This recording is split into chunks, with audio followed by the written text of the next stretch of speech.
tempos de crise ressurge o União faz a força, agora com o nome de economia colaborativa. Com vantagens para todos, compartilham-se casas e carros, roupas e utensílios e até comida. Reduz-se o desperdício e o consumismo, financia-se sem juros, enquanto se aumenta a eficiência do capital e do trabalho sem intermediários, a não ser a rede digital. 2 aplicativos, por exemplo, estão bombando no mundo, com hospedagem e transporte, fora dos meios tradicionais, e já estão valendo bilhões de dólares.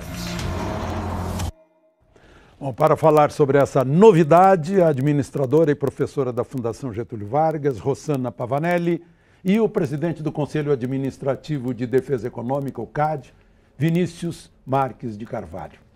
Professor, é uma novidade ou não é uma novidade? Ou isso vem desde os tempos imemoriais? Então, Alexandre, na verdade, o conceito de economia colaborativa, ele não é novo, muito pelo contrário, ele existe desde que o homem é homem. A hora que você pede emprestado, por exemplo, uma xícara de açúcar ou uma furadeira ou uma escada, você estabelece uma rede de confiança e você está compartilhando bens e, quem sabe, até serviços, né? O que é relativamente recente, de 10, 15 anos para cá, é o impacto dessa colaboração. A economia colaborativa é baseada em 2 pilares, do compartilhamento e da colaboração. Pode parecer, no primeiro momento, a mesma coisa, mas não. Você pode ter, inclusive, a colaboração para encontrar soluções para o setor público, né, que seriam as ações de crowdfunding, né, de crowdsourcing. Né, o crowdfunding mesmo é uma estrutura muito interessante, onde você tem um financiamento coletivo para gerar negócios ou até mesmo para alavancar ideias. Então, tem uma série de temas relacionados a essa economia colaborativa. Como é que o CAD vê isso? Olha, para nós é um grande desafio, porque você tem uma perspectiva relacionada à regulação de muitos setores da economia, em que quando esse fenômeno da economia compartilhada ganha escala, ele acaba fazendo com que a autorregulação apareça nesses setores e a autorregulação acabe questionando, muitas vezes, a regulação estatal. Ou seja, a relação entre as pessoas mesmo vai gerando uma relação de confiança que antes era derivada da lei. Era o Estado que garantia muitas vezes. É uma relação mais real do que a relação suposta pelo burocrata do Estado. Numa escala enorme, porque as plataformas e principalmente com a internet sem fio, isso se transformou em algo evidentemente desafiador para todos nós. Do ponto de vista de um órgão de defesa da concorrência, é uma atividade econômica. É uma atividade econômica que normalmente gera mais concorrência nos mercados, porque os custos de entrada desses novos modelos de negócio são menores. Você tem uma economia de escala que decorre de rede, mas o custo de entrada é pequeno. E isso gera uma pressão competitiva naqueles que estão presentes naquele mercado até aquele momento e que são desafiados também por conta dessas inovações, normalmente chamadas de inovações disruptivas, a reverem os seus modelos e o próprio Estado também é desafiado a rever suas regulações. Esses que sentem uma nova concorrência alegam clandestinidade das novidades. Seria justo isso? Eu acho que não. E eu acho que muitas vezes as pessoas confundem defesa da concorrência com uma suposta concorrência desleal. Nós notamos em vários setores da vida econômica que agentes em regimes de regulação diferentes competem entre si, né? A TV aberta compete com a TV por assinatura. Os regimes são completamente diferentes. O celular compete com a telefonia fixa. Tem competido e isso tem sido alvo de preocupação do Estado de regular o equilíbrio entre esses setores. Agora, não é porque você tem uma novidade que advém de uma revolução tecnológica, que advém de uma inovação, que necessariamente essa novidade tem que ficar presa à regulação antiga, porque senão ela deixa de ser novidade. E algo que é importante mencionar também, quando nós fazemos esse debate sobre a legalidade, quem tem pretensão de que as leis sejam eternas é só ditadura.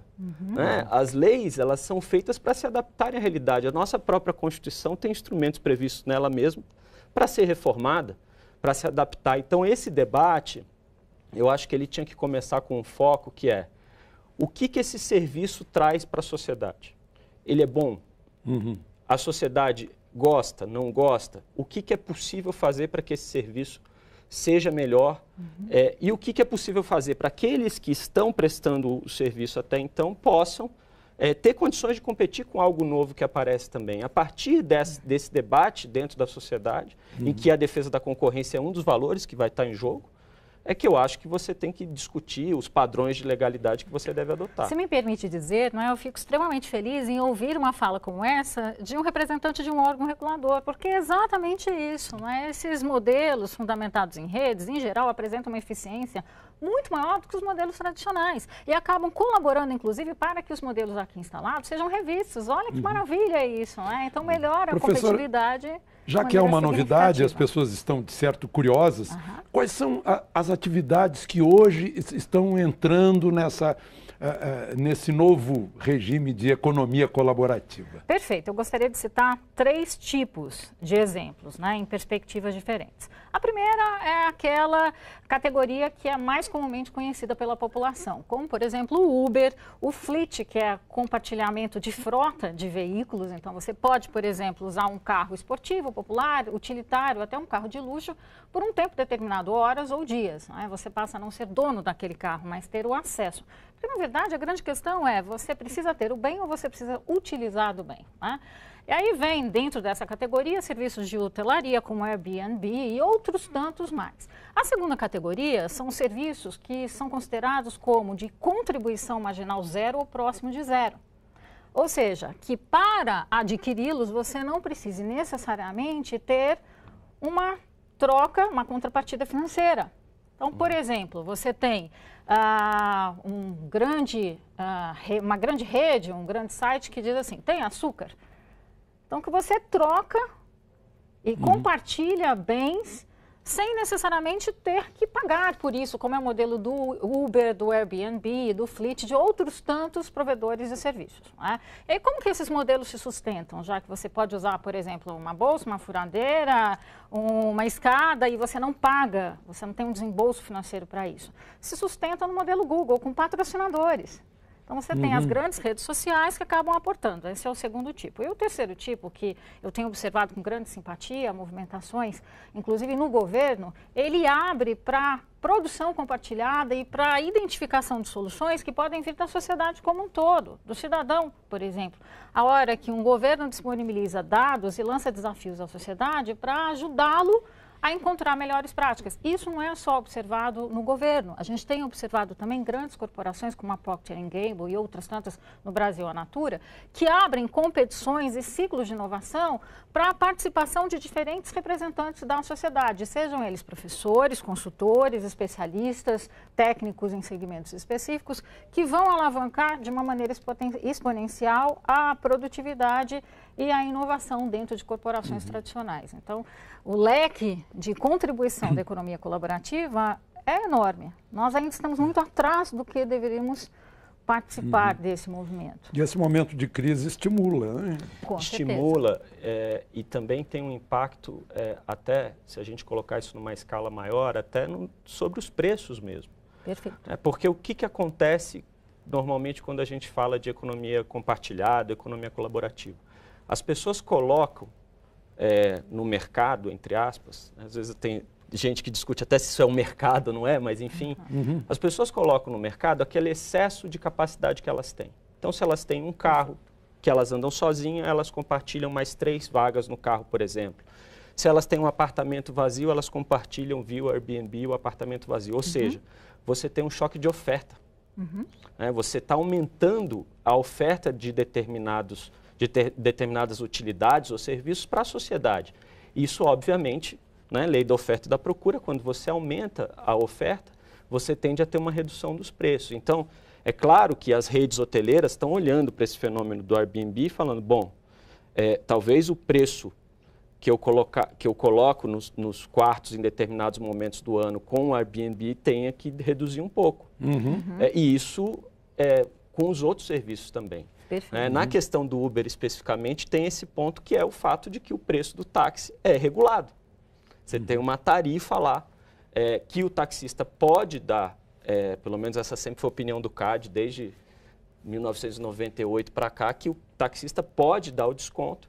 E isso, obviamente, a existência do Uber vai estimular que o taxista dê Parece desconto. que houve um caso com o senhor, em que o senhor pegou um táxi desses que dão desconto. Foi com o ex-presidente do CAD. Ah, foi outro presidente. Foi em 98. Aham. Foi o Gessner de Oliveira em 98, que teve, ele foi coagido a sair de um radiotáxi na época, que era o radiotáxi que dava desconto, no aeroporto aqui de Brasília. Inclusive, essa matéria passou hoje no Bom Dia DF. E ele, naquele momento, instaurou um procedimento no CAD que recomendou à época ao governador... E ele foi à delegacia registrando na polícia. Foi à delegacia, instaurou um procedimento no CAD e recomendou ao governador que viabilizasse a política de desconto dos taxistas aqui em Brasília, que é algo que, de fato, não tem sentido. Porque o preço, se você regula numa situação como essa, tem que ser um preço teto. Não tem por que você proibir de se negociar desconto. Não tem lógica nisso, a não ser uma lógica cartorial, monopolista, de garantia de privilégios, que não enfim. quer mudanças. Exatamente. A senhora queria fazer um acréscimo. Então, recentemente nós tivemos um caso de um casal, uma certa idade, na melhor idade, que foi retirado de um veículo que estava prestando o transporte na rede do Uber por taxistas. Isso aconteceu semana passada, não sei dizer em qual cidade, aqui no Brasil. Isso é um absurdo. Então, quer dizer que eu sou a rede Foi em Brasília. Foi em Brasília, foi na capital do país. Na cidade. Eles estavam inscritos naquilo que eu chamaria um clube, um clube de transporte. Não é transporte público, não é um transporte privado. Por escolha própria, Alexandre. Diga-se de passagem. Sim. Então, como é que você, por exemplo, se é uma grande rede hoteleira, você bate na porta de um apartamento que está disponibilizando seus quartos, seus espaços, e tira o hóspede de lá e arrasta para uma grande rede? Não faz sentido. Aí eu quero aproveitar para perguntar sobre o ano que vem, Olimpíada. Eu imagino que sejam muitas oportunidades para economia colaborativa, mas eu gostaria de entrar nesse assunto depois do nosso intervalo, depois dos comerciais a gente volta.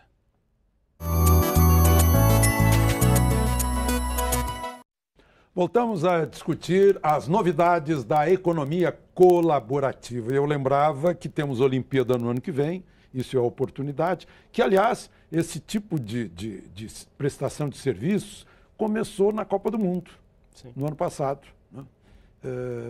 E a senhora poderia falar um pouco sobre as oportunidades para o ano que vem, aproveitando a Olimpíada?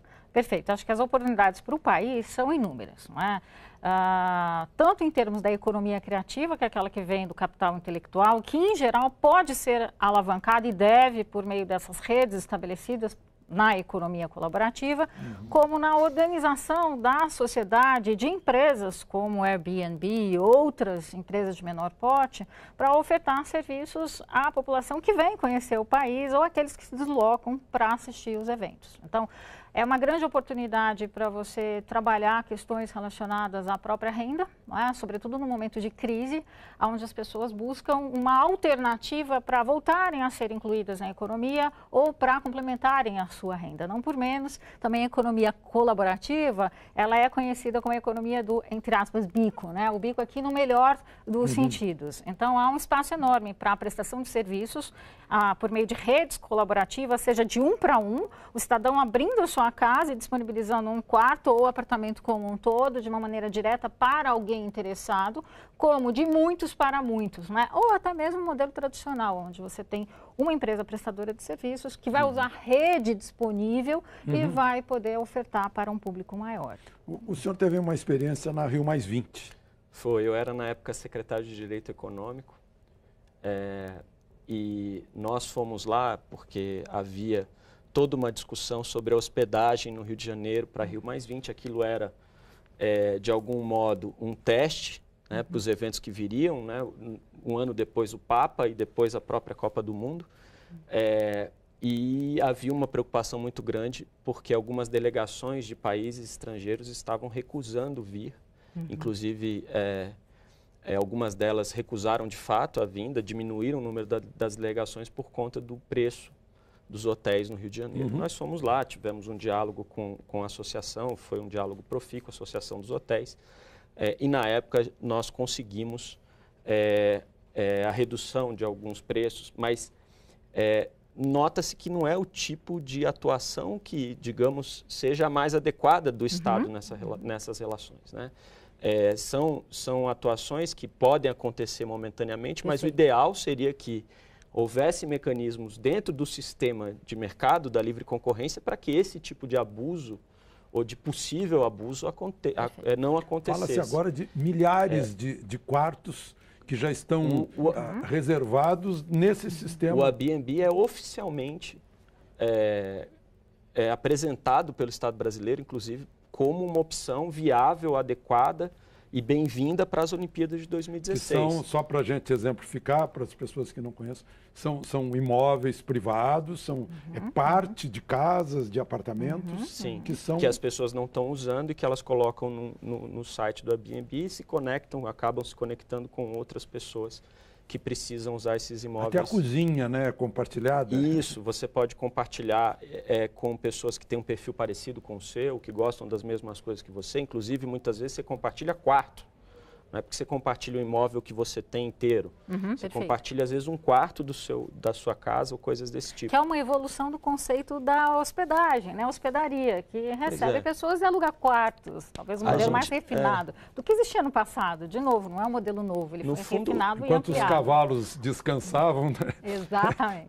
Para passar a noite e restaurar-se, daí se criou o restaurante, né? É um fenômeno interessante porque é um fenômeno que a confiança acaba emergindo como um elemento estabilizador das relações, né? Coisa que talvez nós tivéssemos perdido algum tempo atrás e isso está se viabilizando. Isso vai ter impactos nas relações sociais, enfim, no empreendedorismo.